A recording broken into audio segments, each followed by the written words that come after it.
மக்களே, welcome to Selli tax. எல்லாருக்கும் happy morning. So இன்னைக்கு எபிசோட் சேம் டேவோடைய கண்டினியூவேஷன் தான்.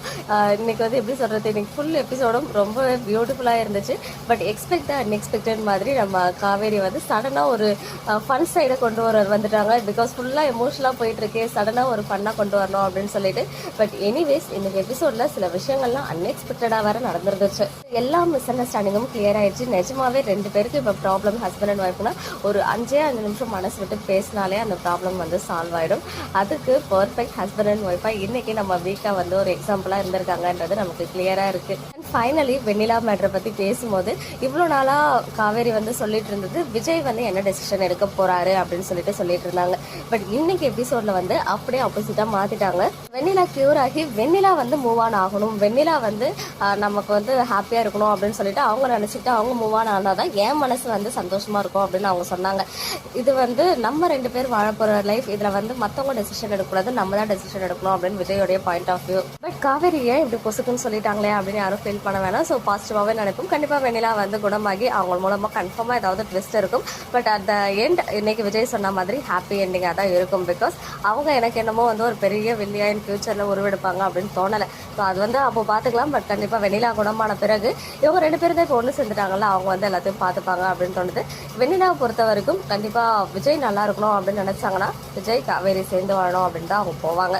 பட் அதுக்கப்புறம் வில்லன் கேங்ஸ் வில்லிகள் அவங்களாம் என்ன பண்ணுறாங்க அப்படின்றது தனிப்பட்ட விஷயம். ஸோ அதை பற்றி இப்போ பேச வேணாம். அண்ட் இன்னைக்கு எபிசோடோட ஹைலைட்டே வந்து பார்த்தீங்கன்னா வெண்ணிலாவை பற்றி சொல்கிறது தான். பாரதி கண்ணம்மா மாதிரி வில்லி வந்து ஹீரோயினை டார்ச்சர் பண்ணால் ஐயோ அதெல்லாம் என்னால் முடியாதுப்பா அப்படின்னு சொன்ன விஷயம் வேறு லெவலு. அதே மாதிரி விஜய் வந்து காவேரிக்காக சர்ப்ரைஸ் பண்ணது அண்ட் அந்த டெக்கரேஷன் காவேரி விஜய்னு MD Mrs Kaveri Vijay MD அப்படின்னு போர்டு இருக்கிறது இப்போ வரைக்கும் அது அங்கே அப்படியே தான் இருக்குது அப்படின்னு விஜய் வந்து காவேரி கிட்ட சொன்னதுன்னு சொல்லிட்டு எல்லா மூமெண்ட்ஸுமே க்யூட்டாக கொண்டு வந்திருந்தாங்க. அண்ட் நம்ம வீட்டுக்கு போயிடலாம், அதான் எல்லாமே சால்வ் ஆயிடுச்சு அப்படின்னு நினைக்கும் போதுமே காவேரி வந்து சொன்னது அம்மாவுக்கு வந்து அந்த வெண்ணிலா இருக்கிறது தான் பிரச்சனையாக இருக்குது அப்படின்னு சொல்லிட்டு சமாதானப்படுத்துகிறாங்க. அதே மாதிரி ஹஸ்பண்ட் வந்து ஹர்ட் ஆகக்கூடாது இந்த வெண்ணிலா விஷயத்தினால. நான் ஒரு நெருக்கடியாக இருந்து நீங்கள் வெண்ணிலாவை அனுப்பிட்ட மாதிரி இருக்கக்கூடாது. ஸோ வெண்ணிலா குணமாகட்டும், நான் வந்து வெயிட் பண்ணுறேன் அப்படின்ற மாதிரி காவேரி அப்பயும் விஜய்க்காக தான் யோசிக்கிறாங்க. இந்த விஷயம் விஜய் வந்து அவங்க தாத்தா கிட்ட சொல்லும் போது கூட ஒரு பியோர் ஹார்ட்டட் சோல் அப்படின்னு சொல்லிட்டு காவேரியை பற்றி இன்னும் எனக்கு ரொம்ப பிடிச்சிருக்கு காவேரியா அப்படின்னு சொல்லி. எஸ், நிஜமாவே காவேரி வந்து ஒரு செல்ஃப்லெஸ் சோல் தான். அவங்க ஃபேமிலிக்கிட்டையும் சரி எல்லாருக்கிட்டையுமே ரொம்பவே செல்ஃப்லெஸ்ஸாக இருந்ததுனால தான் வெண்ணிலாவை அவங்களா கூட்டிகிட்டு வந்தாங்க. இது எல்லாமே நம்ம வந்து கண்கூடாக பார்த்துட்ருக்கோம். அண்ட் லாஸ்ட்டாக அவங்க போனதுக்கப்புறம் ஓடி வந்து ஒரு ஹக்கு. ஸோ இந்த சீன் வந்து பார்த்திங்கன்னா இப்போ ஒரு லாஸ்ட் வீக் எபிசோடில் ஒரு கனவு கண்டிருப்பாங்க காவேரி, அதாவது நைட் கனவு. அந்த கனவு இப்போ வித்தின் எ வீக்லேயே நனவாகியிருக்கு அப்படின்றது ரொம்ப ரொம்ப ஹாப்பியாக இருந்துச்சு. அதே மாதிரி பேக்ரவுண்ட் சாங் பிரியமானவளே நம்மளாம் எதிர்பார்த்த மாதிரி எனக்கு ஒரு ஸ்நேகிதி சாங் நம்ம எல்லாருக்கும் பிடிச்சமான ஒரு சாங் வந்து இன்றைக்கி போட்டிருந்தாங்க. அது மட்டும் இல்லாமல் அந்த 470th எபிசோடில் வந்த அந்த 4 ஹெட் சீன் அதை வந்து அப்படியே இன்னைக்கு வந்து ரீக்ரியேட் பண்ண மாதிரி ஒரு குட்டி ஃபீல் இருந்துச்சு. அந்த தலையை 2 பேரும் இப்படி முட்டிக்கிட்டு நமக்கு ரொம்ப நாளுக்கு முன்னாடியே அந்த ஆஃப் ஸ்க்ரீன் பிக்சர்லாம் ஷேர் ஆச்சு. ஸோ என்னவா இருக்கும் அப்படின்லாம் கெஸ் பண்ணிக்கிட்டே இருந்தோம் இல்லையா. ஸோ அந்த சீன் வந்து இம்மிடியேட்டாக மைண்டில் வந்து போச்சு ஒரு செகண்டு.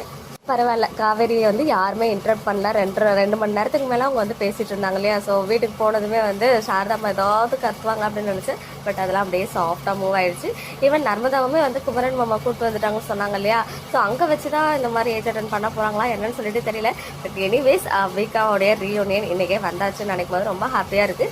இன்னுமே வந்து வெண்ணிலா தான். ஸோ வெண்ணிலா வந்து எனக்கு ரொம்ப பெருசாக அவங்களாலாம் வரும், ஏதாவது ஒரு பெரிய விஷயம் நடக்கணும்லாம் எனக்கு தோணலை. இன்னொரு சைடு தாத்தாவோடைய கான்வர்சேஷன், தாத்தா பேரண்ட் கான்வர்சேஷன் நேற்றுக்கே ப்ரோமோ வந்தாச்சு. அழகாக எல்லாத்தையும் வந்து விஜய் மனசு விட்டு சொல்லும்போது ஹாப்பி எண்டிங் தான் தாத்தா அப்படின்னு சொல்கிறாரு. ஸோ ஹாப்பி எண்டிங்னோட சிலர் மனசில் வந்து வேறு மாதிரிலாம் மைண்ட் ஓடி இருக்கும். ஸோ இந்த ட்ராக்குக்கு ஒரு ஹாப்பி எண்டிங்காக அவங்களுடைய கல்யாணம் அப்படின்ற விஷயத்தை தான் அவர் வந்து சொல்லியிருக்காரு. எனக்கு தெரிஞ்ச டீம் இன்டெரக்டாக அந்த விஷயத்தை தான் சொல்ல வராங்க. அதாவது வெண்ணிலா ட்ராக்கு ஒரு முற்றுப்புள்ளி வைக்கிற மாதிரி இருக்குமோ அப்படின்னு சொல்லிட்டு இருக்குது. ஸோ பார்க்கலாம். எனிவேஸ் இன்னைக்கு எபிசோட் ரொம்ப பியூட்டிஃபுல்லாக இருந்துச்சு. வெண்ணிலாவை பார்த்துட்டு போகிறா அப்படின்னு சொல்லும்போது கண்டிப்பாக வெண்ணிலா அங்கே இருக்க மாட்டாங்க. ஏன்னா வெண்ணிலா ஷூட் பண்ண மாதிரி தெரியல. இதோட கண்டினியூட்டி சீனாக இருக்கிறதுக்குமே சான்சஸ் இல்லை மண்டே. ஸோ ப்ரோமோ வந்து நர்மதா ஏஜ் அட்டன் ஃபங்க்ஷன் ரிலேட்டடாக வரதுக்கு தான் ஹைலி சான்சஸ் இருக்குது. 2 நாளைக்கு சீரியல் கிடையாது. அட்லீஸ்ட் ஷூட்டிங் ஸ்பாட் அப்டேட்ஸ் ஏதாவது கிடைச்சா நல்லாயிருக்கும். அதர்வைஸ் ஆல்ரெடி இந்த 3 நாள் எபிசோடுமே லூப் மோடில் போகிற மாதிரி தான் இருக்குது. ஸோ ஃபேன்ஸ்க்கு வந்து எந்த ஒரு கவலையும் இருக்காதுன்னு நினைக்கிறேன். இன்றைக்கி எபிசோட் பார்த்தீங்கன்னா உங்களோட ஒப்பீனியன் என்ன அப்படின்னு கமெண்ட்டில் சொல்லுங்கள். மக்களே, நெக்ஸ்ட் வீடியோவில் மீட் பண்ணுறேன். எக்ஸ்க்ளூசிவ் அப்டேட்ஸ்க்கு மறக்காம நம்ம யூடியூப் சேனலை சப்ஸ்கிரைப் பண்ணிக்கோ.